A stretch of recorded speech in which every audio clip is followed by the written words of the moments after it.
દર્શનાર્થીઓની જન્મદિનનો ગેરલાભ લઈ સોનાના દાગીનાની ચોરી કરનારી સમને કિંમત 1,29,873ના મુદ્દામાલ સાથે ઝડપી પાડતી અમદાવાદ શહેર ક્રાઇમ બ્રાન્ચ।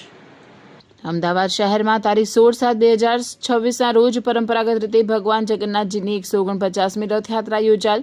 રથયાત્રા દરમિયાન સરસપુર 4 રસ્તા ખાતે ભગવાન શ્રી જગન્નાથજી, શ્રી બલરામજી તથા શ્રી સુભદ્રાજીના દર્શનાર્થે વિશાળ સંખ્યામાં શ્રદ્ધાળુ ઉપસ્થિત હોય તે દરમિયાન ભીડનો લાભ લઈ અજાણી ઇસમ દ્વારા પ્રૌઢ મહિલાના ગળામાંથી સોનાની ચેન ચોરી કરેલ।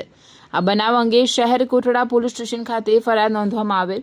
ઉક્ત ગુનામાં સંડોવાયેલ નીચે મુજબના આરોપીને ચોરીમાં ગયેલ સોનાની ચેન કિંમત ₹1,29,873ની મત્તાનો મુદ્દામાલ સાથે ઝડપી પાડી કાયદેસરની કાર્યવાહી કરી સંલગ્ન પોલીસ સ્ટેશન ખાતે સોંપવા તજવીજ કરવામાં આવેલ છે।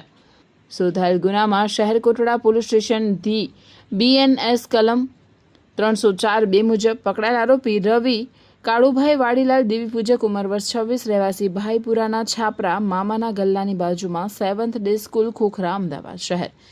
કબજે કરવામાં આવેલ મુદ્દામાલમાં સોનાની ચેન નંગ 1 કિંમત ₹1,29,873નો કબજે કરી કાયદેસરની કાર્યવાહી હાથ ધરેલ છે।